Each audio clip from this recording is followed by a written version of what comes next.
नमस्ते। नमस्ते जी। नमस्ते नमस्ते।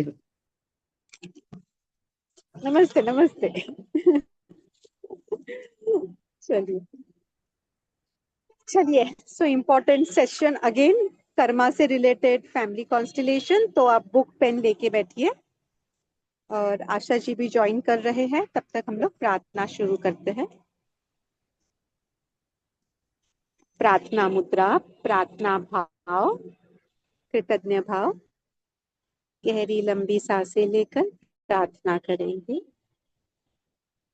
ओम सर्वे भवन्तु सुखिनः, सर्वे सन्तु निरामयाः, सर्वे भद्राणि पश्यन्तु, मा कश्चित् दुःखभाग् भवेत्। ओम शांति शांति शांति। हरिओम। आज्ञा चक्र पे लगा के हथेलियों को आंखों पे रखे आंखें खोल सकते हैं। बढ़िया। आशा जी नमस्ते, स्वागत नमस्ते। है। Thank you. तो आज सारे हमारे ओल्ड मेंबर्स ही हैं, सभी को पता है आशा जी के बारे में, फैमिली कॉन्स्टलेशन के बारे में। So let us start immediately and over to you Asha ji, the thank डायस you. Is yours. Manju thank दीदी, यू। एक ही मिनट। मेरी एक फ्रेंड हाँ। चित्रा थत्ते ज्वाइन हुई है। She is new. Okay, so just introduce yourself and Asha didi. I have told her about you both, but still it would be great if you introduce about yourself, me holistic, and Asha Didi. Okay okay, alright. So कौन है, कौन बता सकेगा? सोनल, तुम बता सकोगी थोड़ा सा brief में? तुमने अभी 5-6 सेशन किए हैं। सोनल हो तुम या क्रांति, कौन है? हूँ माँ। Any- हाँ सोनल, थोड़ा बता दो, नमस्ते आशा माँ। इंट्रोडक्शन दे नमस्ते। दो चित्रा जी को। नमस्ते जी। चित्रा जी, ये हमारे हर मंडे के हीलिंग सेशंस होते हैं बेसिकली, जिसमें अ, हमारा माइंड में जितने सारे वायर्स हैं ना जो क्लॉग होते हैं, वो धीरे धीरे हमारे अपने थॉट से बेसिकली हम अपनी फैमिली की 7 जनरेशन्स के बारे में याद करते हैं, बात करते हैं। और जब हम उनके बारे में बात करते हैं तो हम उनके इमोशंस को समझ पाते हैं थोड़ा सा, क्योंकि कुछ आइडिया हमारे पास होता है, हमने बचपन से अपनी 2 to 3 जनरेशन्स तक थोड़ा हमें आइडिया रहता है सुनने और देखने से। तो उसके बारे में जब हम बातें करते हैं तो बहुत सारी चीजें ऐसी होती हैं, जैसे हमारे पापा से हमारा मनमुटाव हो रहा है या किसी से मनमुटाव है, फिर उन चीजों को समझ के हम उनके इमोशन समझ पाते हैं। रिजल्ट ये आता है कि हमारे अपने वायर्स सुलझते हैं इससे, और धीरे धीरे उस इंसान से हमारे रिलेशंस भी सुधर जाते हैं।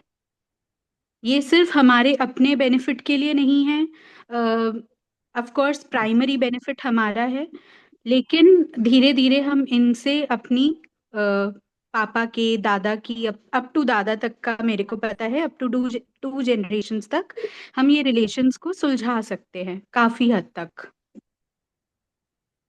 एंड ये जो है सिर्फ पर्सनल नहीं, प्रोफेशनल और बहुत सारे एरियाज में हमारी फिजिकल हेल्थ के रिलेशंस में, प्रॉब्लम्स में भी हमें हेल्प करता है। आशा माँ, ठीक बोला मैंने? ओके ओके, बिल्कुल बिल्कुल बिल्कुल।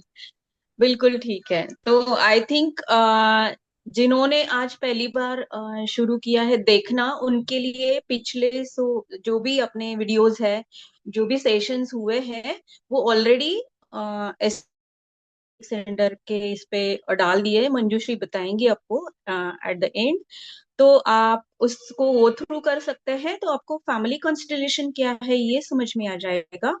फिर उसके बाद सेल्फ लव क्या है, हो ओपोनोपोनो कैसे काम करता है फैमिली कॉन्स्टलेशन के साथ, सोल प्लान कैसे काम करता है, ये सारी चीजें अब तक हम लोगों ने देखी है। तो वो आप वहां पे जाकर वो वीडियोस को गो थ्रू कर सकते हैं जो भी नए हैं आज। सबसे पहले तो thank you Manjushree for inviting me on this platform of yours that is me holistic centre. और फिर दूसरी बात कि सारे ही पार्टिसिपेंट्स को बहुत बहुत धन्यवाद कि आप इन बातों को इतना इंटरेस्ट लेकर सुन रहे हैं, बहुत अच्छे सवाल भी पूछ रहे हैं और अप्लाई करने की कोशिश कर रहे हैं अपनी लाइफ में, ताकि आपकी लाइफ कुछ अपलिफ्ट हो जाए हेल्थ वेल्थ और रिलेशनशिप के मामले में। जैसा कि हमने देखा कि family constellation helps in everything, health wealth relationship. ठीक है, तो आज का जो टॉपिक है हमारा कि कर्म और फैमिली कॉन्स्टलेशन कैसे एक दूसरे से कनेक्टेड है। वैसे तो मैं एक बात बताऊं, हम जो भी सेशंस अभी ले रहे हैं या आगे भी लेंगे तो all comes under the umbrella of family constellation, क्योंकि फैमिली कॉन्स्टलेशन एक स्पिरिचुअल हीलिंग थेरेपी है। ऐसा नहीं है कि सिर्फ फैमिली कॉन्स्टिट्यूशन अलग से अपनी फैमिली के लिए, हेल्थ वेल्थ रिलेशनशिप के लिए, और बाकी सब अलग नहीं। एवरीथिंग, ऑल द थेरेपीज जो हम अभी बात कर रहे हैं, सीख रहे हैं, वो सारे ही under comes under this umbrella of family constitution. तो आज हम देखते हैं कि कर्म क्या है ना। बहुत सारे लोगों को जब ये सवाल पूछा जाता है तो उनका ज्यादातर आंसर ऐसे होता है कि do good and get good. अच्छा काम करो, अच्छा आप फल पाओगे, बस हो गया कर्म का सिद्धांत। इतना आसान नहीं, क्योंकि कर्म के ऊपर अगर हम 10 सेशंस भी लेंगे ना तो कम पड़ जाएंगे। अब आज ही आप देखोगे कि कितने सारे सवाल आपके मन में आ जाएंगे। तो सबसे पहले ना हम एक स्टोरी सुनते हैं, कहानी, है ना। कहानी से हम ज्यादा याद रखते हैं, क्योंकि मैं बहुत सारी थियोरी तो बोल दूंगी आपको, लेकिन जो मैंने पढ़ी है, मैंने सुनी है मेरे मास्टर्स से, लेकिन वो थियोरी याद रखना और कहानी के थ्रू याद रखना, इसमें बहुत डिफरेंस है। क्योंकि बचपन से हमें आदत है ना कि हमारी नानी दादी या जो भी बड़े हमारे होते थे वो कुछ ना कुछ कहानी सुनाते थे, तो हमें वो आज तक भी याद है वो कई सारी कहानी। तो हम आज एक कहानी से शुरू करते हैं, ठीक है। एक राजा था, तो उसके दरबार में ना 3 मंत्री थे उनके, और सबका ये दावा था कि मैं सबसे ज्यादा लॉयल हूँ राजा के प्रति, मैं सबसे ज्यादा वफादार हूँ। क्योंकि राजा को एक बहुत बड़ी कोई बात या एक बड़ा प्रोजेक्ट किसी को देना था।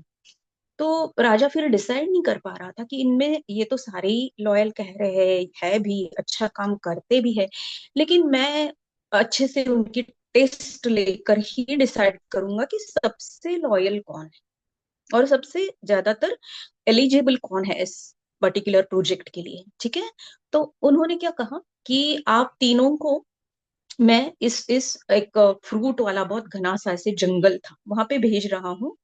आपको एक एक ड्रम दिया जाएगा, आप अपना ड्रम लेकर जाइए और वो ड्रम भरकर फ्रूट्स पूरे 2-3 दिन लगकर लेकर आना है आपको। वो तीनों चले गए, फिर 2-3 दिन में, 1 हफ्ता दिया राजा ने उनको, वो पूरे ड्रम उनके भर गए और वो वापस आ गए। जब वो वापस आ गए तो उनको लगा कि चलो हो गया ये टास्क जो हमें राजा ने दिया था हमें प्रूव करने के लिए हमारी लॉयल्टी को। लेकिन आने के बाद राजा ने कहा नहीं, अभी तो हाफ टास्क ही कंप्लीट हुआ है। अभी इन लोगों को 3 अलग अलग कमरे में तीनों को बंद करना है और 1 महीने के लिए बाहर से ताला लगाना है। 1 महीने तक उनको ना खाना मिलेगा ना पानी मिलेगा, कुछ भी नहीं मिलेगा। 1 महीने के बाद ये ताला खोला जाएगा, तब ये टास्क कंप्लीट होगा। अब 1 महीना हो गया, उनको ताला खोलने की टाइम आ गया, फिर राजा आ गए वहां पे। पहला ताला खोला तो वो जो मंत्री बाहर निकले वो बड़े एकदम हंसमुख और खुश आराम से। और हाँ, और एक बात ये बताई कि ये जो ड्रम्स इन्होंने भर के लाया है ना, जो जिसने भर के लाया है वो उसी के कमरे में रखा जाएगा। जो मैंने भर के लाया मेरे कमरे में, सोनल ने लाया है उसके कमरे में, मंजू ने लाया है उनके कमरे में। और 1 महीने बाद खोलेंगे, खाना पीना कुछ नहीं मिलेगा। 1 महीने बाद जब खोला गया तो पहला जो मंत्री बाहर आया वो बड़ा एकदम हंसमुख और फ्रेश एकदम। तो राजा ने कहा कि कैसे तुम इतने फ्रेश हो, 1 महीने बाद तुम्हें खाना वाना तो हमने दिया नहीं।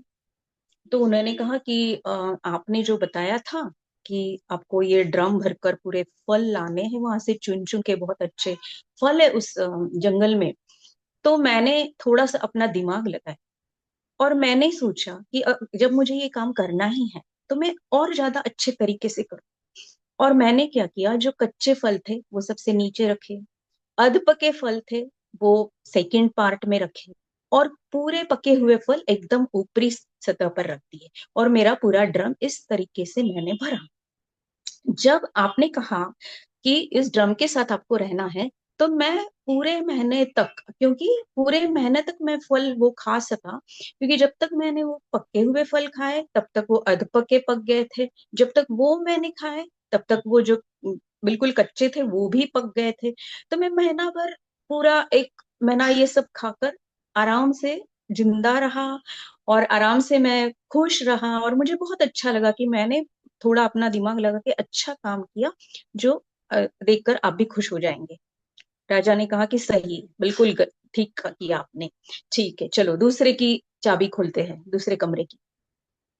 वहां से खोला तो जैसे ही वो मंत्री बाहर आया, वो एकदम चिल्लाने लगा कि मुझे डॉक्टर के पास ले चलो, मुझे या तो कुछ खाने को दो, मैं तो मरा जा रहा हूँ, मेरे पास, मुझे बहुत भूख लगी है, ये वो। तो राजा ने कहा क्यों, ऐसा क्यों हुआ, क्यों आपके ड्रम में कुछ नहीं था, फल नहीं थे? तो उन्होंने कहा नहीं, क्या हुआ कि मैंने सोचा कि क्या ये राजा कुछ भी बोल रहा है, कि क्या करेगा ये, हम फल तोड़ेंगे, हम तो मंत्री है। तो मैंने सोचा कि आधा मैं घास फूस भर लेता हूँ उस ड्रम में, और आधा ड्रम जो है फल डाल देता हूँ। तो मैं आधे ड्रम के फल पर जैसे तैसे आधा महीना काट सका। उसके बाद से मैं जो भूखा हूं अभी, पहले मुझे खाने को दो, उसके पहले मैं कोई बात ठीक से कर नहीं पाऊं। राजा ने कहा ठीक है, चलो इनको खाना दे दो। फिर बारी आई तीसरे मंत्री की। तीसरे मंत्री का जब वो रूम का दरवाजा खोला गया तो वो तो बेहोश ही मिला, वो तो कुछ बताने के काबिल ही नहीं था। फिर उन्होंने उनका ड्रम देखा, तो ड्रम में देखा कि पूरा जो ड्रम है उसको पहले तो अ, दवाई ववाई, वो वैद्य थे, राजवैद्य, उनके पास भेजा गया। और वो ड्रम जब देखा तो उसमें उन्होंने देखा कि पूरा ड्रम घास फूस से भरा है, सिर्फ ऊपरी सतह पे कुछ थोड़े से फल रखे थे, बाकी सारा घास फूस भरा था। तो कहानी अच्छी लगी, अच्छी तो लगी होगी, समझ आई। अब हम बात करते हैं कर्म की। कर्म के दो प्रकार हैं, दो प्रकार के, दो टाइप के कर्म होते हैं। एक पहले सेशन में मैंने ऑलरेडी बताया था कि हम तीन तरीके से कर्म करते हैं, कैसे, काया वाचा और मन से। हाँ, वो थोड़ा आगे देखेंगे, लेकिन ये तीन तरीके से हम कर्म करते हैं। और कर्म के टाइप जो है, प्रकार जो है, वो दो प्रकार। एक को कहा गया है क्रियमाण या आगामी कर्म, और दूसरे को कहा गया है संचित कर्म। संचित मतलब जो स्टोर हो रहा है, अक्यूमुलेट हो रहा है एक जगह। तो अब इन तीनों का कर्म अगर हम देखेंगे तो इसको क्रियमाण में ही डाला जाएगा। क्रियमाण कर्म क्या होता है, इसीलिए मैंने ये एग्जाम्पल दिया कि क्रियमाण कर्म का मतलब है कि मैंने अभी जो भी मेरे पास कर्म आया उसे किस तरीके से कंप्लीट किया, उस तरीके से मुझे उसका फल मिला। ठीक है, तीनों का फल आपने देख लिया। फिर जब वो तीसरे वाले को वैद्य के पास लेके गए, उसको थोड़ा ठीक कराया, तब उसको पूछा गया कि भाई क्यों तुमने ऐसे किया था? तो उन्होंने बताया कि मैंने सोचा कि राजा ने तो ये तो ऐसे ही कह दिया होगा, राजा थोड़ी ना पूरा ड्रम चेक करने वाला है। तो मैंने पूरा ड्रम घास फूस भर दिया, और ऊपरी सतह पर थोड़े से फल डाले, और मुझे लगा कि बस हो गया, और मैं आराम करता रहा। फिर जब मुझे पता चला कि इनके साथ मुझे रहना है, तो मेरे लिए कुछ था ही नहीं खाने के लिए। तो मैंने थोड़े बहुत एक एक करके, कम से कम करके, वो जो थोड़े बहुत फल थे खाए, बाकी तो फिर मैं बीमार पड़ गया, फिर बेहोश हो गया। अब जब मैंने बोला कि तीन तरीके से हम कर्म करते हैं, काया वाचा मन। अब काया से मतलब बॉडी से, एक्शन से हम जो कर्म कर रहे हैं, तो ये तीनों को जो कहा गया था उन्होंने वो किया, राइट। उन्होंने फल तोड़े, चाहे किसी ने पूरे ड्रम भर तोड़े, किसी ने आधे तोड़े, लेकिन वो कर्म किया उन्होंने, इसलिए उनको जितना किया था उतना खाने को मिला। दूसरा कर्म था बोलने का, वाचा। हम जो बात करते हैं ना, दैट ऑल्सो, जैसे हमने सेल्फ टॉक की बात की थी सेल्फ लव के इसमें, कि सेल्फ टॉक कितना इंपॉर्टेंट होता है। तो इसमें क्या हुआ कि जिसने ये सोचा कि शायद राजा ने कुछ हमें सिखाने के लिए कुछ जांचने के लिए दिया होगा, और इसलिए उसने अपना दिमाग लगा के कुछ, तो मैं इसे अपने अच्छे तरीके से करता हूँ, अपना दिमाग लगा के करता हूँ। ये जो बोला, सेल्फ टॉक, अंदर मन के अंदर बोला, किसी को जाकर नहीं बोला, लेकिन फिर भी ये उसका वाचा का कर्म हो गया। दूसरे ने सोचा, सोचा नहीं, बोला कि मन के अंदर कि भाई राजा थोड़ी ना देखने वाला है, मैं तो आधा ही ड्रम भरूंगा, ये उसका वो कर्म हो गया। और तीसरे ने सोचा कि ये क्या राजा पागलपन कर रहा है, हमें क्यों फल तोड़ने के लिए बोला, इतने नौकर तो है, जाने दो, राजा की मर्जी जो है, मैं तो अपनी मर्जी से काम करूंगा। मैंने पूरा ड्रम घास फूस से भर दिया, और बाकी जो था थोड़े से फल डाल दी। तो ये तीनों की काया और वाचा कर्म थे। और सोच के कर्म पे क्या हुआ, just just second Mickey,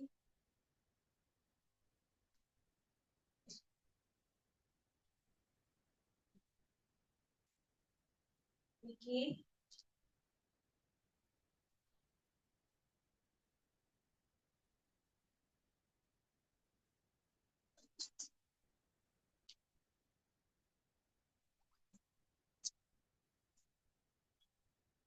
sorry guys, my cat disturb me. Okay, so जो बोलने का कर्म था वो तीनों का जैसा था वैसा ही उनको फल मिला।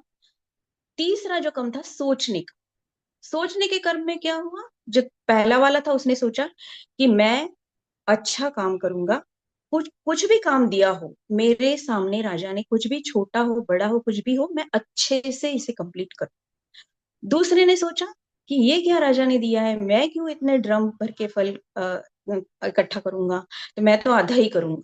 ये उसकी सोच थी, ये सोचने का कर्म हुआ।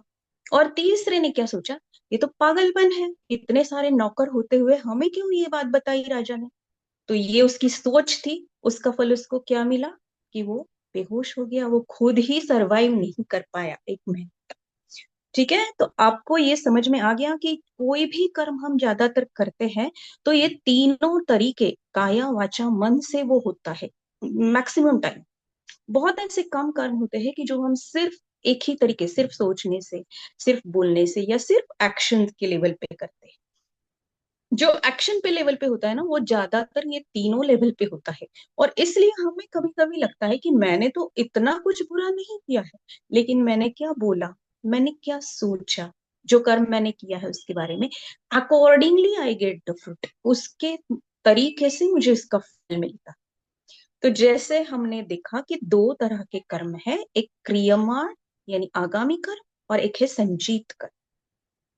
अब आगामी कर्म का मतलब क्या है कि मैंने कर्म किया, मुझे फल मिला। जैसे कि ये कहानी जो हमने सुनी, तीनों ने 1 महीने के अंदर उनको उनके कर्म का फल मिल गया। जिसने जो भी कर्म किया था उसी तरीके से वो फल मिल गया। या फिर इसके लिए बहुत सारे एग्जाम्पल्स हम ले सकते हैं कि मैंने एग्जाम दी और मैं या तो पास हो गई या तो फेल हो गई। मैंने कर्म किया, फल मिल गया, राइट। मुझे भूख लगी, मैंने खाना खाया, मेरी भूख मिट गई, ये क्रियमाण कर्म, ये सारे क्रियमाण। तो क्रियमाण कर्म के बारे में हमें ज्यादा चिंता करने की जरूरत नहीं है, इसलिए क्योंकि क्रियमाण कर्म में क्या होता है कि हम ऑलरेडी उसका फल बहुत जल्दी, थोड़े समय में भुगत चुके होते हैं। वो हमारे संचित कर्म में नहीं जाता, क्योंकि यहीं पे वो हीलिंग हो गई, डीलिंग हो गई, या तो डील हो गई या तो हील हो, कि अगर हमने अच्छे से सोच कर वो कर्म को किया, मेरे पास जो आया है वो, क्योंकि आपको सोल प्लान पता है, तो मेरे साथ जो हो रहा है, मेरे सामने जो कर्म आ रहा है, वो मेरा सोल प्लान है। तो मैं इसे चाहे वो अच्छा हो बुरा हो, लेकिन ज्यादा अच्छे तरीके से कैसे कर सकती हूँ, ये जब मैं सोचूंगी तो ऑटोमेटिक मेरा जो फल है वो ज्यादा अच्छे तरीके से मेरे पास आएगा। ठीक है ना, ये आप एग्जाम्पल से हम और समझेंगे। तो ये क्रियमाण कर्म है, तो क्रियमाण कर्म के बारे में हमें ज्यादा सोचने की जरूरत नहीं है, क्योंकि वो इमीडिएट आपको उसका फल दे देता है। तो कौन सा बाकी रह गया अभी हमारा, संचित कर्म। अब ये बहुत ही ज्यादा इम्पोर्टेंट सिलेबस है हमारे कर्म के बारे में, हमारी लाइफ का बोल सकते हैं, हमारी फैमिली कॉन्स्टिलेशन के बारे में बोल सकते हैं कि सबसे इम्पोर्टेंट है हमारा संचित कर्म। अब संचित कर्मा क्या है कि मैंने आज कुछ कर्म किया है। फॉर एग्जाम्पल, मैंने आज एक आम की गुठली बो दी, उसका पेड़ उगने में और उसके फल आने में 5, 10, 20, 15 साल लग सकते हैं, राइट? तो वो हुआ मेरा संचित कर्म। पता नहीं मैं 15 साल रहूं या ना रहूं, पता नहीं वो पेड़ रहे ना रहे, मैं उसकी केयर ले पाऊं या ना पाऊं, या मुझे वहां से कहीं और जाना पड़े, या कुछ हो जाए, उस भेड़ बकरी खा जाए उस छोटे से पेड़ को, तो हो सकता है कि मेरे पास वो आएगा ही नहीं उसका फल। तो ये 15, 20 साल तो मैंने एग्जाम्पल के लिए दिया, क्योंकि कोई भी अगर पेड़ लगाते हैं हम, कोई सीड यानी बीज बोते हैं, तो हमें कम से कम 5, 10, 15 बरस लगते हैं उसका फल पाने के लिए। लेकिन बहुत सारे ऐसे कर्म हैं कि उसके फल को पाने के लिए जो सिचुएशन हमारे पास होनी चाहिए, उस सिचुएशन में जन्म लेने के लिए या उस सिचुएशन में आने के लिए हमें कई बार 100, 200 साल, 500 साल भी लग जाते। तो वो कर्मा कहाँ पड़े रहते हैं? हमारे संचित कर्मा के उस पिटारे में पड़े रहते हैं, कि जो कर्म का फल हमें नहीं मिल सकता।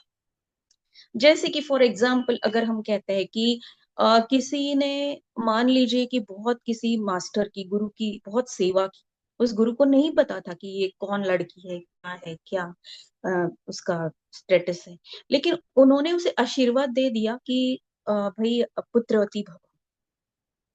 अब जब वो लड़की की शादी ही नहीं हुई है, वो लड़की ने शादी नहीं की, उसने संन्यास ले लिया या ऐसा कुछ हो गया कि वो नहीं मां बन सकती, उसे बेटा नहीं हो सकता, लेकिन वो कर्म तो हुआ है, और वो जो गुरु थे बहुत हाई लेवल के, उन्होंने आशीर्वाद तो दिया है, तो इसका फल उसे जरूर मिलेगा, लेकिन इस जन्म में नहीं, कहीं ना कहीं किसी न किसी जन्म में, क्योंकि ये कर्म कहाँ चला गया? जो सेवा उसने की थी, या जो भी गुरु का उन्होंने किया था, वो चला गया उनके संचित कर्म। तो इन शॉर्ट आप ये समझ सकते हैं कि आपका क्रियमाण कर्मा आपका करंट अकाउंट है, सेविंग अकाउंट है, जहां से आप कभी भी पैसे डाल सकते हैं, कभी भी पैसे निकाल सकते हैं। पैसे डालो तो निकालो, पैसे डालोगे तो निकालोगे, पैसे डालोगे तो निकालोगे, ये है आपका क्रियमाण कर्म। और वो अच्छा बुरा जो भी होता है इमीडिएट होता है। लेकिन आपका संचित कर्मा जो है वो है आपकी फिक्स डिपॉजिट। उसकी जब तक मैच्योरिटी नहीं आती है तब तक आपको वो पैसे नहीं मिल सकते, चाहे आप कितना भी प्रॉब्लम में क्यों ना हो। फिर प्री मैच्योर ये सब तो रहता है, वो तो अपने इस फाइनेंशियल ट्रांजैक्शन के लिए बात है, लेकिन कर्म के बारे में ऐसा नहीं होता। ऐसा कभी नहीं होता है कि जब तक आपका वो कर्म मैच्योर नहीं हो जाता, आप उसे नहीं उसका फल पा सकते। ठीक है ना? तो इसीलिए संचित कर्मा पे ध्यान देना बहुत जरूरी है। और संचित कर्मा में क्या जाएगा ये हमें याद भी नहीं होता है। जब का याद नहीं रहेगा तो जन्मों का तो कैसे याद रहेगा? तो इसीलिए हमें काया वाचा मन से किए जाने वाले हर कर्म के बारे में अपनी अवेयरनेस, अपनी जागरूकता बढ़ाने बढ़ाने की बहुत जरूरत है। हम उस जागरूकता को बढ़ाकर ही अपने सारे कर्मों को ठीक कर सकते हैं, फिर चाहे हमारे पास कुछ भी आ गया हो। संचित कर्म हमारा कुछ भी हो, उसका जो फल हमारे सामने आएगा, उसे अगर हमें ठीक करना है तो हमें क्या करना होगा कि हमारी अवेयरनेस बढ़ानी होगी। तो अवेयरनेस कैसे बढ़ा सकते हैं हम हमारे कर्मों के प्रति? तो या तो मेडिटेशन, या तो उस हर हमारी सोच को, हम बात कर रहे हैं उसको देखना, उसकी तरफ, उसके बारे में सोचना कि मैं ये जो कर रही हूँ, क्या ये सही लग रहा है मुझे अंदर से?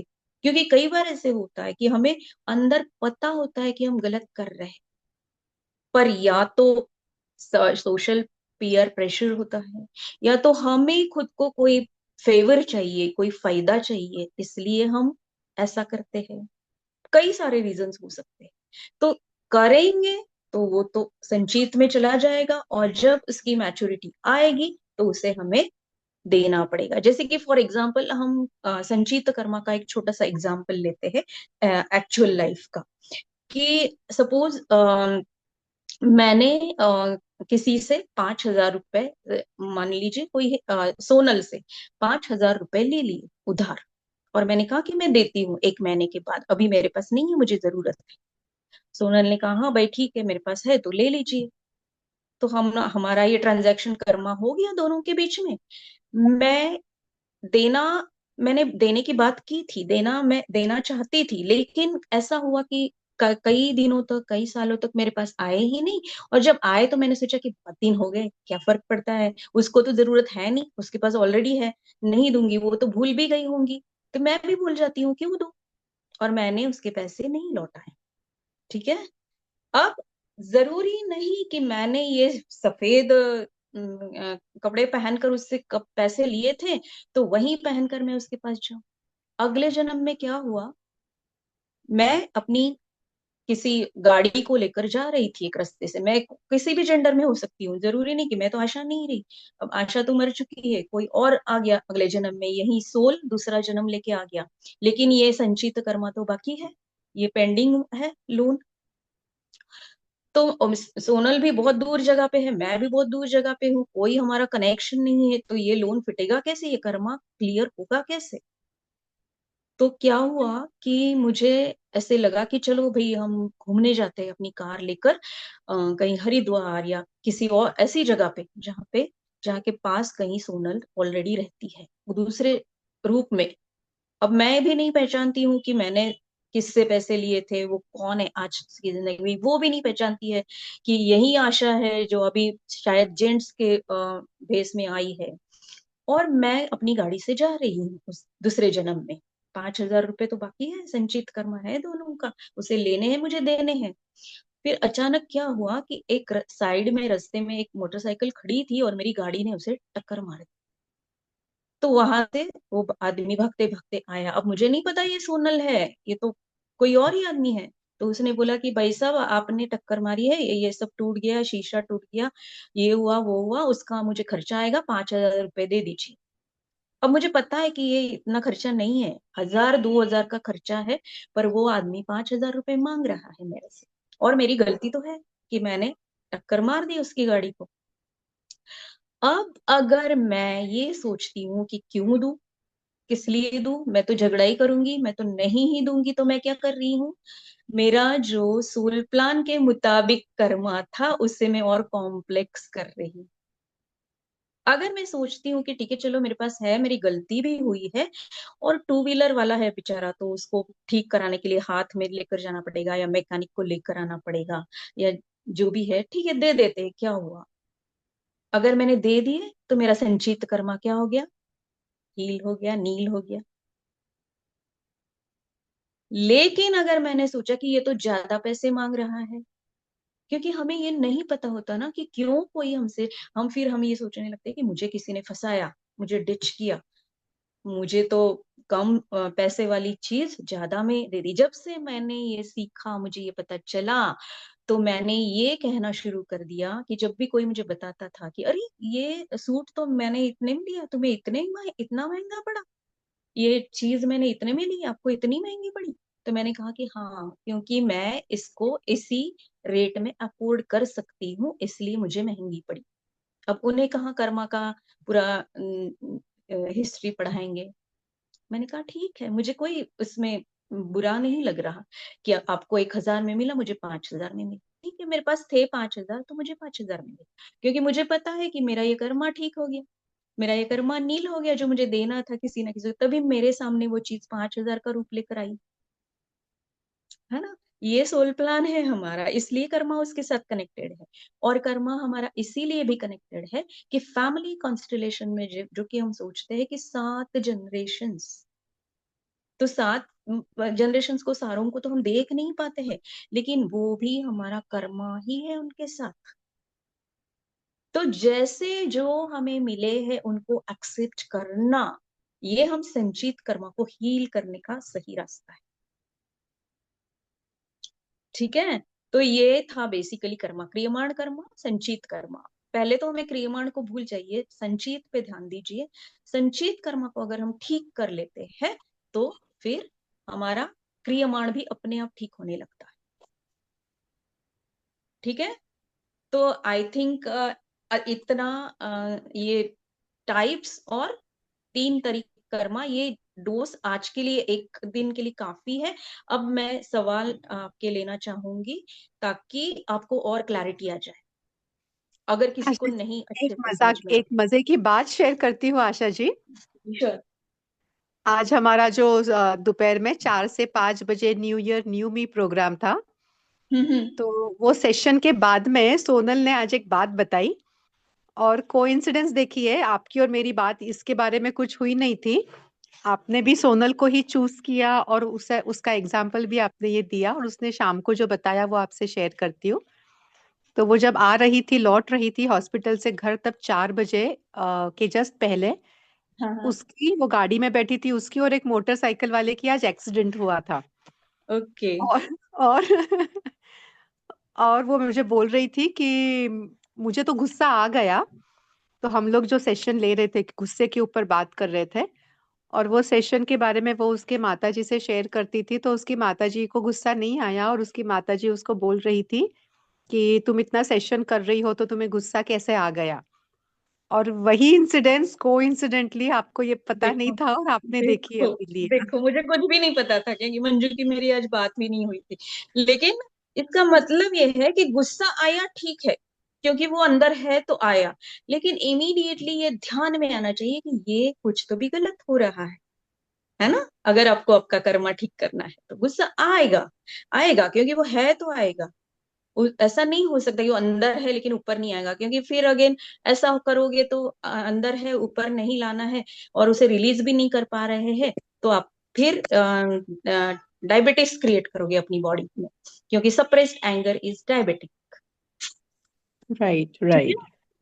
है। बढ़िया, तो हम क्वेश्चंस लेते हैं। तो आप लोग पहले चैट बॉक्स में क्वेश्चंस लिखिए, पहले चैट बॉक्स में क्वेश्चंस ले लेते हैं, एंड 1 मिनट में फिर हम लोग ये भी कर लेंगे। कर्मा का लास्ट टाइम का आई थिंक एक टॉपिक था रिलेटेड टू फैमिली कॉन्स्टिलेशन ही, इसलिए आज का टॉपिक कर्मा से रिलेटेड लिया था। अगला सेशन जो रहेगा वो लास्ट सेशन रहेगा, नॉट जस्ट इस ईयर का, पर हम लोग भी उसके बाद में थोड़ा सा एक पॉज लेंगे। तो उस हिसाब से आप क्वेश्चन डाल सकते हैं, और चैट बॉक्स में टाइप कर लीजिए पहले।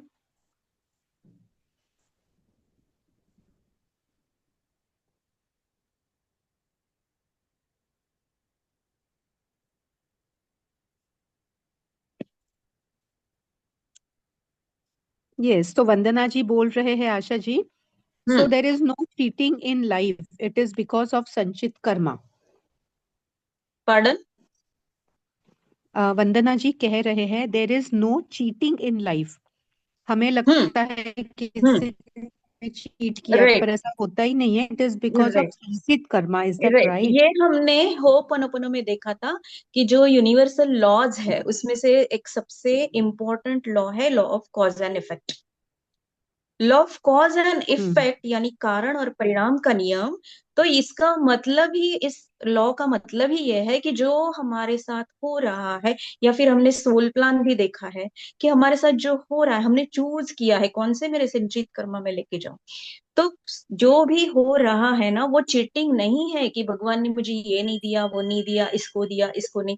ये बिल्कुल आपने जो पेपर लिखा है उसके मार्क्स है।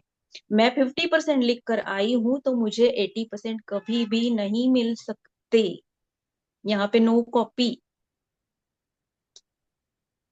उसके लिए भी हम्म। अगर आपको चाहिए तो एक छोटी सी कहानी मैं बताऊं, तो ताकि आपको और क्लैरिटी आ जाए। या फिर आप, बहुत यस सारे लोगों बताइए। को ये होता है ना कि फिर ऐसे रेप वगैरह क्यों होते हैं, फिर बॉम्ब ब्लास्ट क्यों होता है, ये क्यों होता है, वो भी आपका क्लियर हो जाएगा। ठीक है। राइट, एक दैट विल बी गुड। बहुत बड़े संत थे, संत कहें या तांत्रिक कहे या कुछ भी, कि वो अपनी विद्या से कुछ भी कर सकते थे, कि मरे हुए को भी जिंदा कर सकते थे, इतने वो गुरु महान थे। तो एक बार वो अपने एक शिष्य को लेकर साथ में जा रहे थे कहीं, उनको काम कर के लिए एक अनुष्ठान करना था, भगवती का जा रहे थे। जाते जाते उन्होंने देखा कि एक बहुत सुंदर सा तालाब है और वहां पे ना बच्चे खेल रहे हैं, 8-10 बच्चे, छोटे छोटे 10-12 साल के खेल रहे हैं। लेकिन एक बच्चा था, वो बेचारा पत्थर पे बैठा हुआ था अकेला बाहर पानी से। सब मजे मजा कर रहे थे, हंस रहे थे, खेल रहे थे, लेकिन एक बच्चा जो था वो बेचारा बाहर अकेले बैठा। जब वो नजदीक गए तो उन्होंने देखा कि अरे, उस बच्चे के तो हाथी हैं। जब उन्होंने देखा तो वो जो उनका शिष्य था वो बहुत दुखी हुआ। वो कहने लगा कि गुरुदेव कुछ भी कीजिए, लेकिन आप इस बच्चे के हाथ लाके दीजिए। देखो ना बेचारा कितना मायूस अकेले बैठा है। अगर वो उसके हाथ होते तो वो भी उनके साथ खेलता ना। प्लीज आप उनके हाथ, उसके हाथ। तो गुरु ने पहले उसे समझाया था कि देखो ये कर्मा है, हमें इंटरफियर नहीं करना, क्योंकि गुरु सब जानता था कि ये क्यों ऐसा। पर शिष्य ने कहा नहीं, मैं बहुत ही दुखी हूँ, आप आपकी विद्या किस काम की, आप इतने बड़े महान हो तो मुझे तो चाहिए कि मैं, चाहे मेरे से कुछ ले लो लेकिन इस बच्चे के हाथ दिला दो। तो गुरु ने कहा ठीक है भाई। अब शिष्य की बात माननी पड़ी उनको। उन्होंने उस बच्चे को कुछ मंत्र मंत्र किए, उसके दोनों हाथ आ गए, वो लोग आगे चले गए। दूसरे दिन वो अपना अनुष्ठान वो सब पूजा पाठ करके लौट रहे थे।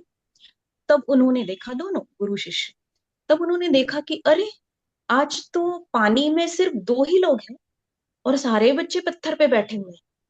फिर नजदीक आए तब देखा कि सारे बच्चे पत्थर पे बैठे हैं और पानी में सिर्फ दो ही लोग थे, एक बच्चा और एक वो बच्चा जिसके हाथ गुरु ने लौटाए थे। और क्या हो रहा था कि जिसके हाथ लौटाए थे गुरु ने, वो बच्चा दूसरे बच्चे की मुंडी को पूरे पानी के अंदर दबा रहा था। तब गुरु ने बोला, अब समझ आया क्यों उसके हाथ नहीं थे, क्यों उसे भगवान ने हाथ नहीं दिए थे। ये है कर्मा। इसलिए हमें ये सवाल ना दूसरों के बारे में भी नहीं और अपने बारे में भी नहीं पूछने हैं कि क्यों, क्यों ऐसा है। जो है वो मेरा पेपर लिखा हुआ, जो है उसके पीछे बहुत बड़ा रीजन है, जो है उसके पीछे कुछ ना कुछ वजह है। इस दुनिया में बेवजह कुछ भी नहीं होता। ठीक है ना? Yes. Is Yes. There any other question? All right. There are more questions, Asha ji. Yes. So, yeah, I'll take the next question. तो couldn't एक सेकेंड हाँ, नेक्स्ट क्वेश्चन दीना जी का है, couldn't it be a new karma? How do we know it is a संचित कर्मा? हम्म।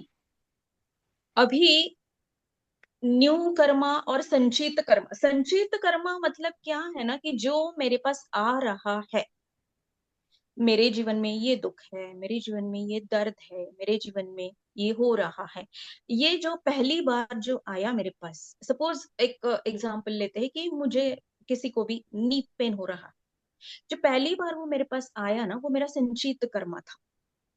कुछ ना कुछ कहीं ना कहीं था, कुछ क्या था मुझे नहीं पता, लेकिन मैंने जब उसे मन में पकड़ के रखा, सेल्फ टॉक, काया वाचा मन, कि मेरे नी में पेन है, मेरे नी में पेन, मैं भूलने को तैयार ही नहीं हूँ, मैं उसको इमीडिएट हील करने के लिए तैयार नहीं हूँ, मैं उसको लेट गो करने के तैयार नहीं हूँ, मैं उसे पूछने के लिए तैयार नहीं हूँ कि भाई क्या है, क्यों हो तुम मेरे पास, क्यों आए। इसके बजाय मैंने क्या किया, उस पर ठप्पा लगा दिया, मेरे नी में पेन है। वो मैंने नया कर्म क्रिएट, और वो उसका परिणाम देता रहेगा, वो क्रियामाण भी हो सकता है, तो वो कंटिन्यू होता रहेगा मेरा पेन। ठीक है? तो मैं जब उस जो मेरे पास आया है उस पर रिएक्ट या रिस्पॉन्ड करती हूँ ना, वो मेरा नया कर्म। वो इमीडिएटली या तो क्रियमाण में बदल जाता है, इमीडिएटली अगर आपको फल मिलता है तो, या तो वो संचित में चला जाता है। और जैसे मैंने कहा, वो इतना आसान नहीं है जानना, क्योंकि वो काया वाचा मन तीनों से होता है। तो हमें अवेयरनेस बढ़ानी है by meditation. By meditation we come to know what I am doing, what I am thinking about whatever I am doing. कई बार ऐसे होते हैं कि बहुत सारे लोग डोनेट करते हैं किसी अच्छी चैरिटी को या मंदिर को या कहीं, लेकिन उनका कहना होता है कि हाँ मेरा नाम आना चाहिए। जब आप नाम के लिए कर रहे, भगवान के लिए नहीं कर, मैंने ये मंदिर बनाया, मैंने ये करवाया, ये आप भगवान के लिए नहीं कर, तो आपका इंटेंशन यानी मन का कर्मा गलत हो गया, आपने मेरे लिए किया। नहीं दीदी, मेरा हम्म। इस पे ये था कि देखिए अभी आप वो सोनल और आपकी जो गाड़ी के टकराव की बात कर रहे जी। हैं, समझो। जी। सो आप अब पहली बार जब टकराए, सो हम्म। ये हो सकता है कि आपने अब भी टकराया, अभी नया कर्मा नहीं नहीं नहीं, नहीं। इसीलिए मैंने बोला कि कुछ भी बिना वजह नहीं होता है। अगर कुछ भी नहीं होगा तो मैं और सोनल की गाड़ी कभी सामने आमने सामने आएगी ही नहीं। जब हमारी गाड़ी मैं कहीं और हूं, वो कहीं और, फिर भी उसे जाकर मैंने टकराई, तो इसका law of cause and effect, इसलिए मैंने याद भी दिलाया आपको। होपोनोपोनो में हमने देखा था, सोल प्लान में भी हमने देखा कि law of cause and effect, पहले कॉज होता है, पहले कारण होता है, तभी परिणाम आता है। जब कारण नहीं होगा, परिणाम कहाँ से आएगा? मैंने पूरा पेपर कोरा लिखा या मैं गई ही नहीं पेपर लिखने, तो मेरा क्या परिणाम आने वाला है? कुछ भी नहीं, क्योंकि ना तो मैं फेल हूं ना तो पास हूं, क्योंकि मैंने लिखा ही नहीं है। जब मैं लिखूंगी तभी तो या तो फेल या पास होगा ना। पहले कारण होता है, फिर परिणाम आता है। ये नया कर्म तब क्रिएट होता है जो मेरे पास आया, मैं उसके ऊपर क्या कर रही। अगर मैं कहती कि नहीं देने पैसे, चल झगड़ती हूं मैं और चली जाती हूँ ऐसे, फिर अगले जन्म में वो शायद बैच के साथ या मुझे ज्यादा दुख होके उनको लौटाने पड़े। जितना डिले करेंगे हम उस कर्मा को कंप्लीट करने में, उतना वो उसका इंटेंसिटी, उसका पेन, या उसका क्या कह सकते हैं कि हमारे अंदर बढ़ जाता है उसका इफेक्ट।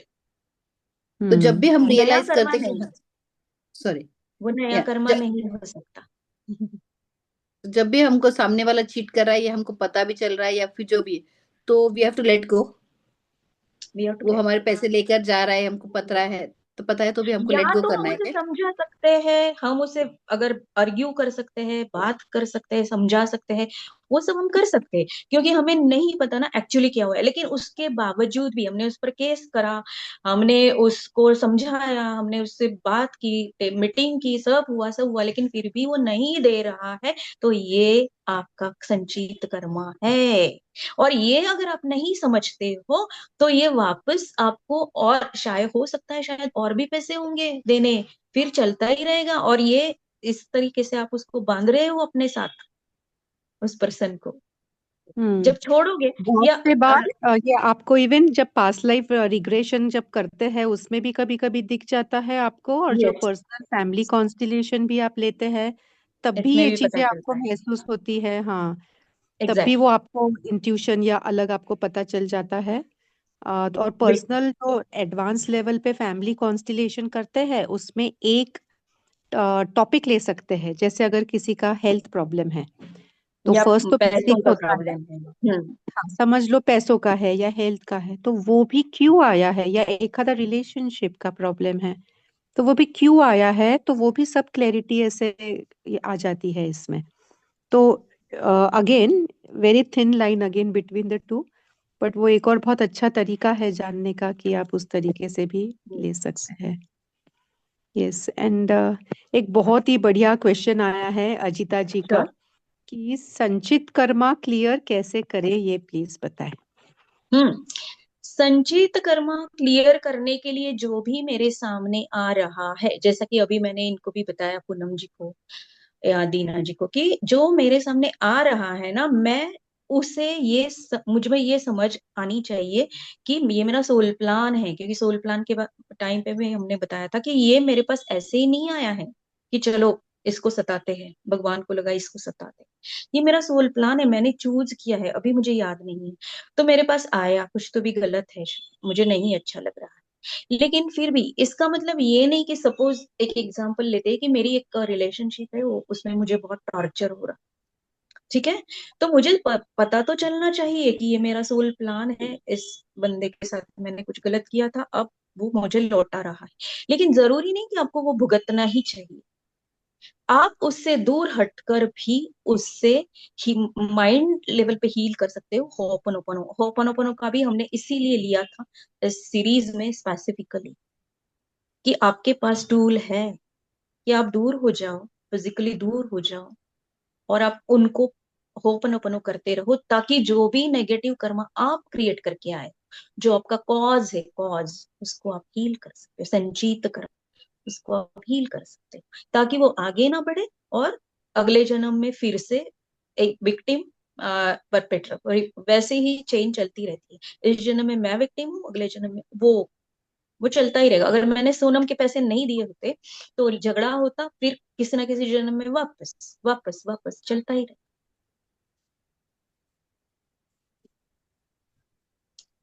या तो यस। मेरे कहीं चोरी हो जाते, या मैं कहीं लॉस हो जाता मेरा, और फिर मैं दुख उसके ऊपर जब रिएक्शन मेरा दुख का होता, तो मैं और फिर नया कर्मा, यहाँ पे मैं नया कर्मा क्रिएट कर, मुझे मान लीजिए मैंने कोई ट्रेडिंग किया, मैंने कोई शेयर्स में पैसे लगाया, उसमें लॉस हो गया।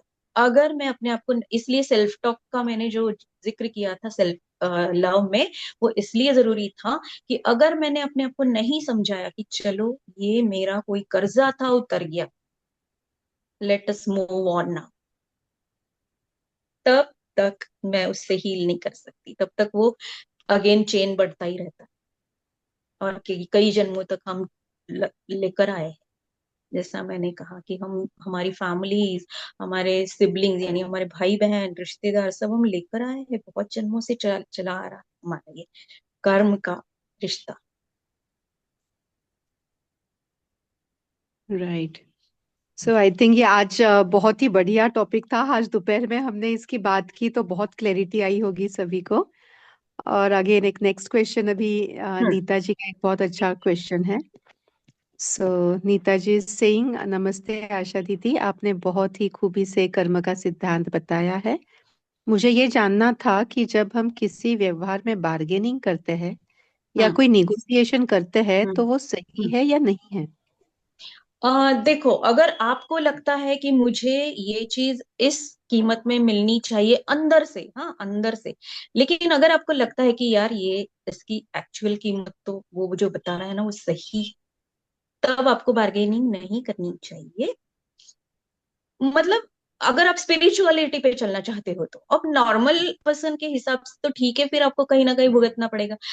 अगर आपने बार्गेनिंग की, आपको लगता है कि यार ये 5,000 की चीज है, मैं तो 3,000 में मांग रही हूँ, और इसको मैंने मजबूर कर दिया देने के लिए, तो 2,000 का कहीं ना कहीं लॉस डॉक्टर के पास होगा, या आपकी चोरी हो जाएगी, या कुछ।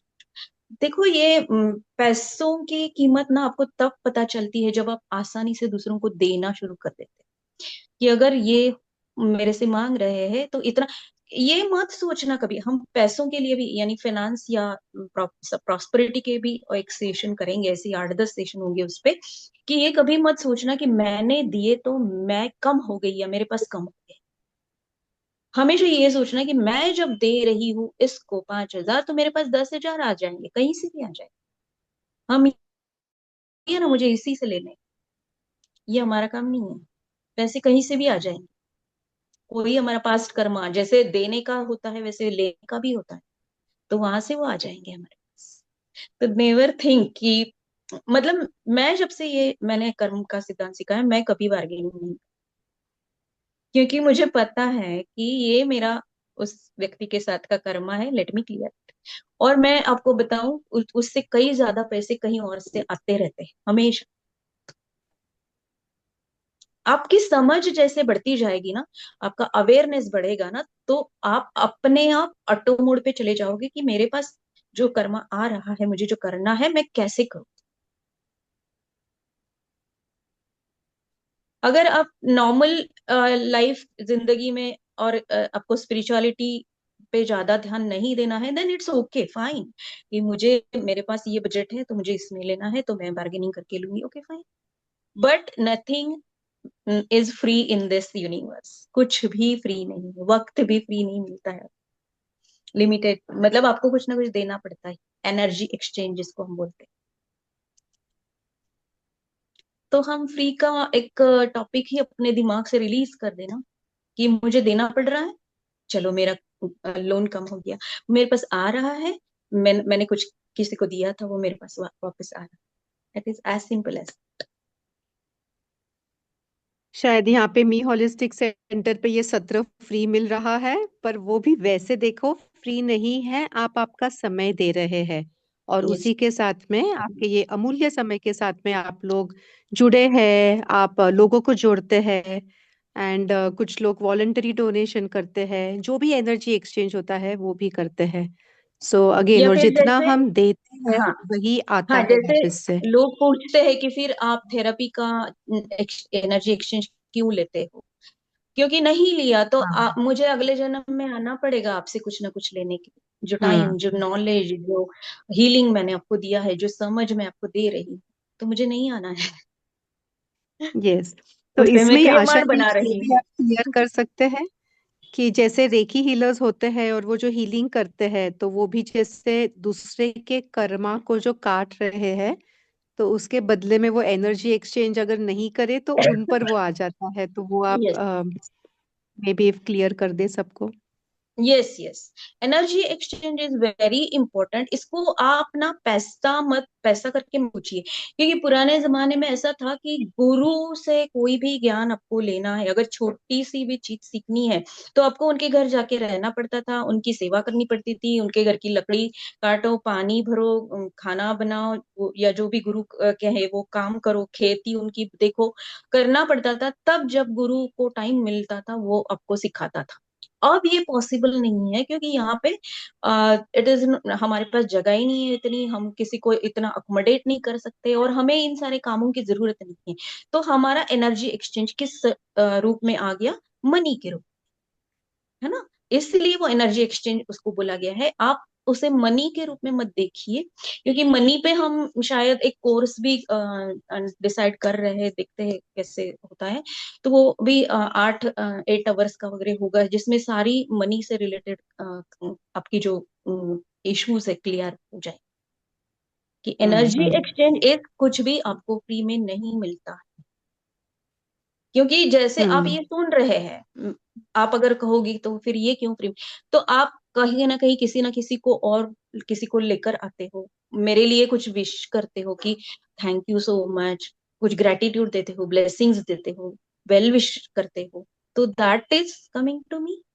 उससे मुझे कोई ना कोई और फायदा हो रहा है। यस। बहुत बढ़िया आशा जी। तो इसी के अंदर इनफैक्ट एक भगवत गीता का श्लोक याद आता है। चौथे अध्याय में 34 नंबर का श्लोक है, जिसमें ये बताते हैं कि शिष्य ने गुरु के प्रति किस तरीके का भाव रखना चाहिए और बर्ताव रखना चाहिए। तो वो श्लोक है, तद्विद्धि प्रणिपातेन परिप्रश्नेन सेवया। यानी सेवा करो गुरु की, और फिर उन्हें, वो जब प्रसन्न होंगे तब फिर प्रश्न पूछो उनसे। और उसके बाद के लाइन में बताते हैं भगवान कृष्ण, उपदेक्षयन्ति ते ज्ञानम ज्ञानी तस्त्वतर्दर्शिनी। यानी वो प्रसन्न होने के बाद में आपको ज्ञान अर्चित करेंगे, और फिर आप ये ज्ञान प्राप्त कर सकेंगे। तो सेवा भाव या एनर्जी एक्सचेंज या ये जो लिखा हुआ है, ये आप जब समझेंगे तो फ्री में अगर आप कोई चीज लेने जाएंगे भी ना, या कहीं से अगर आपको फ्री में कोई चीज मिलती भी है ना, तो आपको उसकी कदर नहीं रहेगी, और अगर रही भी कदर तो आपको वो लाभेगा नहीं, ऐसे उसका यूज नहीं होगा कुछ। इसलिए जहां भी पॉसिबल होता है आप एनर्जी एक्सचेंज करिए। और इसलिए हम लोग यहाँ भी कह रहे थे कि आप जो भी फॉर्म में करना चाहते हो, आपके दिल से जो आता है वो आप एनर्जी एक्सचेंज करिए। और यहाँ पे ये भी हम बता दें कि पर्सनल फैमिली कॉन्स्टिलेशन भी आप ले सकते हैं। पर्सनल फैमिली कॉन्स्टिलेशन चार्जेबल है, पर चार्जेबल वो होने के बाद में जिन्हें जिन्हें फाइनेंस की दिक्कत है, उन्हें हम लोग पार्टनर्स बना के उन्हें फाइनेंशियल अपॉर्चुनिटीज और देंगे, कि आप दोबारा फिर फाइनेंशियली गेन कर सकेंगे और फाइनेंशियल एम्पावर भी हो सकेंगे। So you don't have to feel कि आप कैसे उसमें यानी दिक्कत जो है वो दूर भी हो सकती है, in short. And yes, Ravita ji and Abhishek ji, आप यहाँ पे चैट बॉक्स में लिखिए प्लीज क्वेश्चन। हमारे पास सिर्फ 3 मिनट है अभी। दीना जी का क्वेश्चन है, फ्री में हम देना चाहते हो तो। हाँ, ये बहुत बढ़िया क्वेश्चन है। आशा जी हम्म, प्लीज हम्म, आंसर दिस। हम्म, हम्म। दीना जी कह रहे मतलब, हैं कि फ्री में अगर हाँ, हम देना चाहते हैं तो क्या हाँ, होगा। देखो, जहाँ पे आप फ्री में देना चाहते हो ना, कि आपको कुछ नहीं मिल रहा लेकिन आपको दिल से लग रहा है कि मुझे कुछ ना कुछ देना है यहाँ, तो जरूर आपने पहले कुछ लिया है वहां से, अभी आपको याद नहीं है। देखो, इसलिए मैंने, मेरे गुरु ने या मास्टर ने मुझे ये सिखाया था कि हमेशा जो आपकी बातें सुनेंगे ना, उनको थैंक यू बोलना है। वो आपको थैंक यू बोले ये जरूरी नहीं है, वो तो उनकी मर्जी, लेकिन आपको थैंक यू बोलना है, क्योंकि मैं जो दे रही हूँ उसके लिए भी तो कोई चाहिए ना। मेरे पास बहुत ज्ञान है, बहुत कुछ है, समझ है, पर कोई लेने के लिए ही तैयार नहीं होगा तो उसका क्या उपयोग। तो जब वो दिल से आता है ना, तो वो भी क्या है, मेरा संचित कर्मा है, कि मैंने कभी ना कभी लिया है कहीं ना कहीं किसी जन्म में, इसलिए मेरा दिल कह रहा है कि मुझे इनको दे। देखो, बहुत सारे भिखारी होते हैं, हमारा दिल ऐसे नहीं करता कि सबको मैं बांटती जाऊं। मैं तो बहुत, जब से ये अवेयरनेस मैंने इसमें लाया है कर्मा में, तब कभी कभी ऐसे होता है किसी को मैं 10 20 50 की नोट भी दे देती हूँ, किसी को बिल्कुल मैं ना बोलती हूँ, नहीं दे, नहीं है मेरे पास, चलो। क्योंकि जो अंदर से आया है ना, वो कारण का परिणाम है। मैंने कुछ लिया है, मुझे अब देना है। जो मेरे मन में आता है मैं दे देती हूँ। फिर मैं उसके बारे में सोचती नहीं कि मैंने क्यों भिखारी को पैसे दिए, क्यों इतने दिए, क्यों। मुझे अंदर से आया, इसका मतलब ये, क्योंकि आपकी जो अंतरात्मा, या जिसे हम इनर वॉइस कहते हैं ना, वो आपके बारे में सब कुछ जानती है। जितना आप मेडिटेशन में आगे बढ़ोगे, जितना आप अवेयरनेस, अपनी जागरूकता को बढ़ाओगे ना, तो आपको ये पता चलता जाएगा। आपको फिर प्रूफ की जरूरत नहीं पड़ेगी, मैंने क्यों ऐसा किया, लॉजिक नहीं लगा। मुझे अंदर से बहुत अच्छा लगा ये करके, दैट्स ऑल। तो वो जब आप फ्री में देना चाहते हैं, वो आपने कुछ तो भी लिया है और उसका एक्सचेंज उस वक्त नहीं दे पाए, इसलिए आपको अंदर से वो फीलिंग आ रही है कि मैं इनको डोनेट करूं। ठीक है, जैसा वेरी मैंने कहा कि नाइसली नथिंग आंसर्ड। और हैपेंस बाय इसमें चांस। जी वेरी नाइस। और इसी में एक और क्वेश्चन सोनल पूछ रही है कि so should we not avail of the big discounts that we get? नहीं, डिस्काउंट तो अवेल करो ना, वो दे रहे हैं ना आपको, you are not asking for it.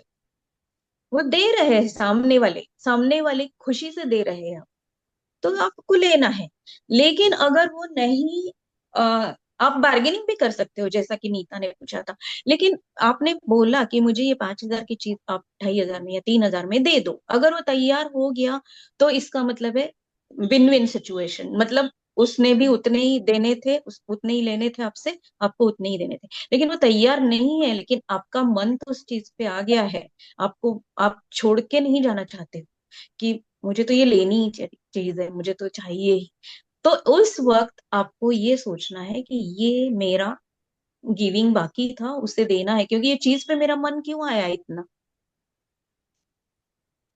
ठीक है ना, जो जेन्युइन सिचुएशन है, दोनों तरीके तरफ से हाँ हो रही है, वहां तक ठीक है। आपको अंदर से अगर लगता है कि नहीं, मैं तो इससे फंसा रही हूँ, मैं तो इसे कम पैसे दे रही हूँ, शायद ये बच्चा है, छोटा है, या नहीं समझ में आ रहा, इसको हिसाब नहीं आ रहा और मैं इसको फंसा रही हूँ, तो आप गलत कर। That is your karma, that karma very you are well, creating. या वेरी वेल आंसर्ड।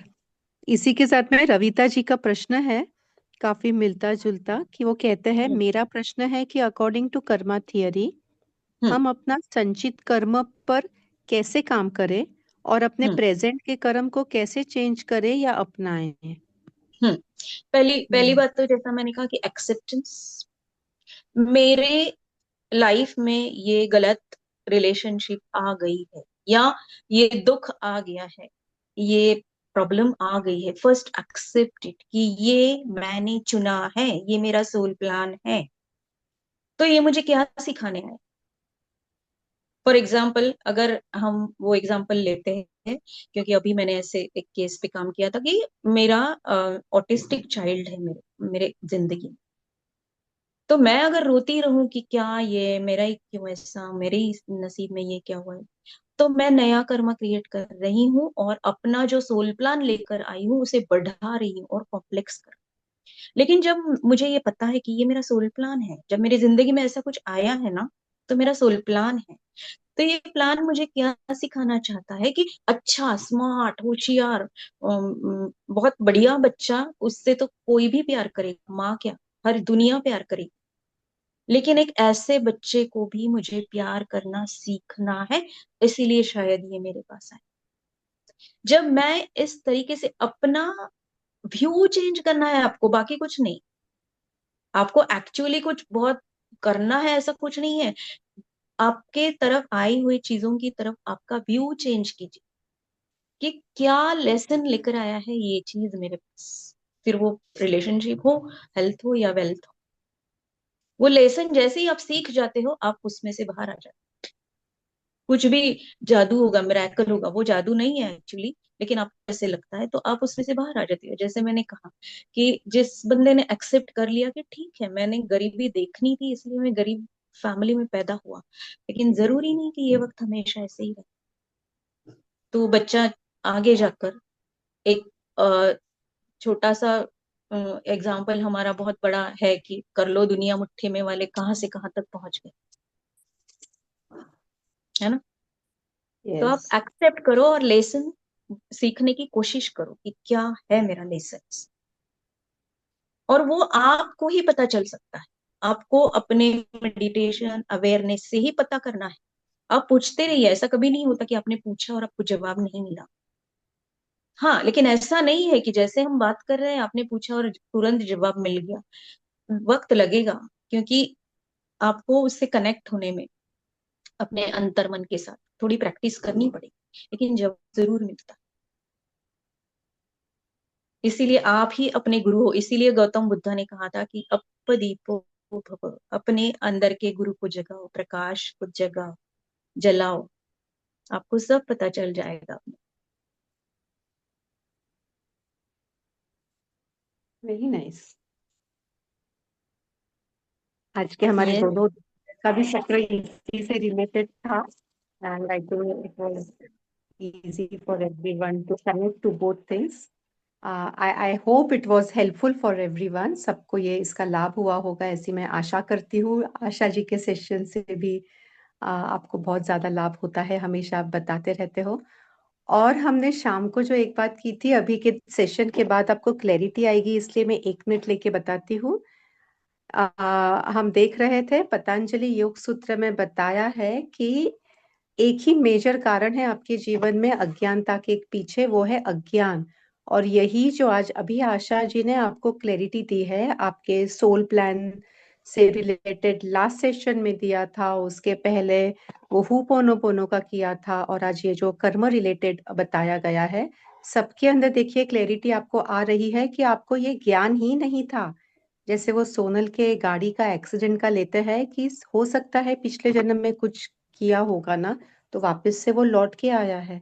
और उसके ऊपर अगर अभी गुस्सा होंगे तो अभी एक एडिशनल आप क्रियमान या आगामी कर्म क्रिएट कर रहे हैं, है ना। पर अगर आपको ज्ञान होता कि पिछले जन्म में आपने ये किया है, तो अभी आप उसके ऊपर नाराज भी नहीं होते, आपकी स्वीकार करने की एक्सेप्टेंस लेवल जो है यानी वो बढ़ गया होता, स्वीकार करने की आपकी लेवल हो गई होती। तो वैसे जीवन बहुत सिंपल है, बस वो अज्ञानता है हमारी। थोड़ा आप खुद से कनेक्ट होइए, मेडिटेशन में आइए, पर्सनल सेशन ले सकते हैं, वापस मनी अर्निंग अपॉर्चुनिटी भी ले सकते हैं, एंड जीवन को आसानी से, आनंद से, शांति से, प्रेम से जी सकते हैं। तो दोबारा सभी का बहुत बहुत शुक्रिया। इसी के साथ में हम समाप्ति करते हैं हमारी प्रार्थना से, और अगला सेशन हमारा लास्ट सेशन रहेगा। आपके जो भी यस, फीडबैक है, ग्रुप हम अभी चालू करेंगे, आप सभी मैसेज लिख सकते हैं।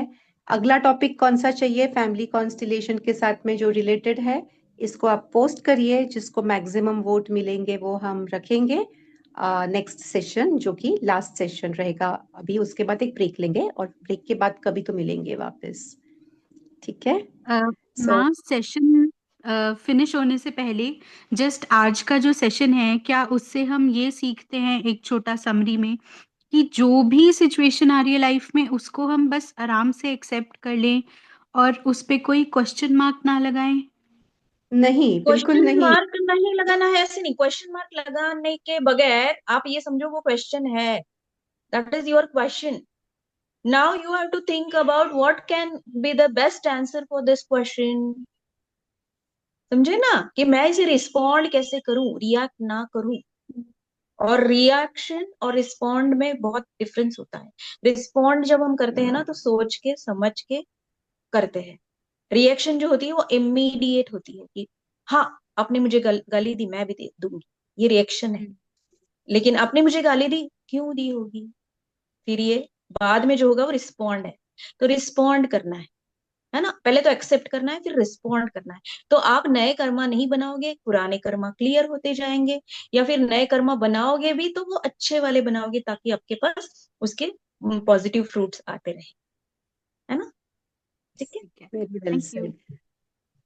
लवली. सो ऐसा भी हो सकता है जैसे सोनल कि some other person is cheating you which is not basically based on your prarabdh, यानी आपने उसको चीट किया था इसलिए वो चीट कर रहा है, ऐसा नहीं है.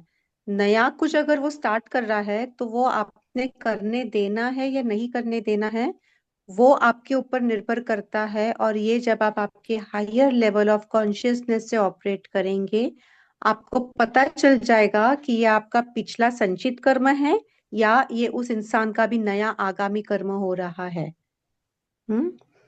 So it is not just let go everything and just कोई भी चीज को ध्यान नहीं देना, ऐसा नहीं है. ठीक है आशा माँ जी, ने सही बहुत कहा बहुत. था, आशा माँ ने, कि इस पे 10 सेशन हो सकते हैं, क्योंकि हाँ, सारे टॉपिक्स लाइन ही जब ऐसे हैं. सुनते हैं तो इतने क्वेश्चंस आते हैं ठीक से उसको Yes, ये अंदर तक हम्म, समझने के हाँ, लिए. कर्म yes. इतना इस आसान नहीं कि do good and get good, no. और तो अभी टाइप्स ऑफ कर्मा है, कर्मा साइकिल है, joint karma, cumulative karma, group karma, individual karma, बहुत बहुत बड़ा टॉपिक है ये. Yes yes. और अगर आप चाहते हैं डीप में और ड्वेल्व करना तो आप पर्सनल सेशंस भी ले सकते हैं. और आपको सोनल लिंक शेयर कर या देगी हम ग्रुप इसका एक कोर्स भी रखेंगे कर्मा के ऊपर, ताकि में. हाँ. बहुत जिस्ट में, लेकिन ये डीप पर लेवल तक उनको सबको वो अच्छे से आ जाए. यस. ऑनलाइन कोर्स अगर रख सकते हैं तो वो भी ट्राई जरूर. करेंगे, कोशिश तो करेंगे. We are working on 3 online courses now. ये hmm. So let us constellation see how it select happens. करना चाह रहे थे. हाँ, let us see how it happens and will get back to you. चलिए, तो हम समाप्ति करते हैं प्रार्थना से. एंड बहुत बहुत धन्यवाद. एंड आपके ब्लेसिंग्स आशा जी को, आशा हम सबके ब्लेसिंग्स एंड शुभकामनाएं आशा जी के लिए, इतना एनलाइटिंग सेशन के लिए. बहुत बहुत मच. धन्यवाद Asha ji. Lovely session. And प्रार्थना से समाप्ति करते हैं. सभी के लिए मंगल प्रार्थना, शांति प्रार्थना करेंगे. प्रार्थना मुद्रा, प्रार्थना भाव. ॐ सर्वे भवन्तु सुखिनः, सर्वे सन्तु निरामयाः, सर्वे भद्राणि पश्यन्तु, मा कश्चित् दुःखभाग् भवेत्. ॐ शान्ति शान्ति शान्तिः.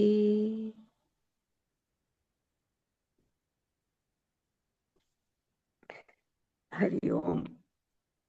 नमस्ते.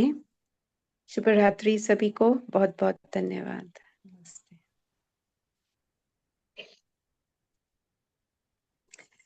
Thank you.